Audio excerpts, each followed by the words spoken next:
Mahigpit po na tinututulan ng mga grupong nagsusulong ng kapakanan ng mga hayop ang pagpatay sa mga asong gala sa pamagitan ng usok ng tambutso. Ang malaking problema, may tinatawag na administrative order na para rito. Babala mga kapuso, maselan po ang ilang video na aming ipapakita.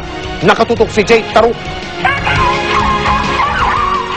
Aktual nakuha raw ito kung paano pinapatay ang mga unclaimed stray dogs at stray cats sa City Pound ng Cotabato City ayon sa mga animal welfare group.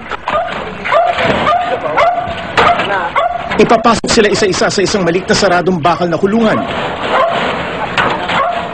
Isasara ang metal na kahon. Sa gilid nito, nakaumang naman ang tambutso ng isang nakaparadang truck. Kapag puno na ng 8 hanggang 10 asong kulungan, isasara na ito, paandarin at irerevolusyon ang makina ng truck.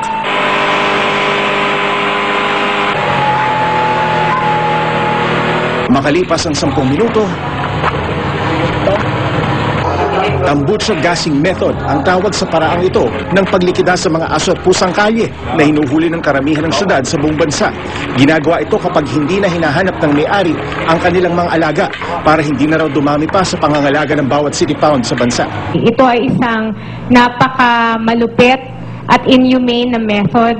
At kaming lahat dito ay umu-oppose po dito. So in fact, it's torture, it's cruel. Hindi lamang sa Pilipinas sinasagawa ito. Maging ang mga bansang gaya ng Amerika at Hapon, matagal na raw gumagamit ng gassing method. Malaking ngalan daw ang pagkakaiba. In fact, Japan is using the carbon monoxide, but if you see the method, very sophisticated. In fact, yung itsura ng chamber nila looks like an operating room in a human hospital. Ayon sa mga animal welfare group, matagal nang ginagawa ang gassing method bilang pangunahing paraan ng euthanasia sa ating bansa. Ang euthanasia para sa stray animals ay nakasaad at pinapayagan base sa Animal Welfare Act. Pero nakasaad dito, kinakailangan humane at painless ito para sa mga hayop. Para hindi na gumamit ng gassing method, may alternatibong solusyon ng mga animal welfare groups. Ang paggamit ng kemikal na sodium pentobarbital. Isinasaksak ito sa hayop hanggang sa mapunta ang gamot sa utak at mamanhid ang buong katawan.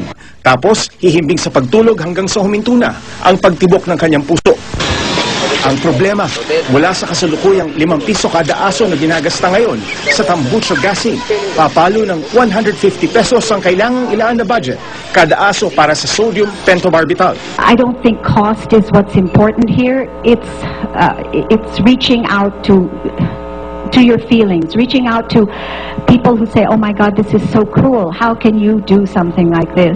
Pero ang pinakamalaking problema, nitong nakaraang Hunyo lamang, ipinasa ng Committee on Animal Welfare o CAW ang isang administrative order na nagsasabatas ng gassing method sa mga aso at pusa.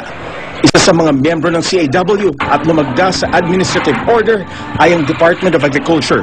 We believe na this new administration is an administration that wants to do right by everyone, including the animals. So nananawagan po kami kay Secretary Baseso Alcala, i-retract nyo na po ang pag-approve nitong cruel method na to. Why stop all the way with Secretary Alcala? Pwede naman tayo magdiretso sa boss niya. If he can concentrate on such a mundane thing as a wangwang, which does not, I don't think a wangwang ever killed any sentient being, why not look at this? Sinubukan na GMA News na kunan ng pahayag si Agriculture Secretary Alcala, pero nasa pagpupulong pa raw ito. Jay Taruk, nakatutok, 24 oras.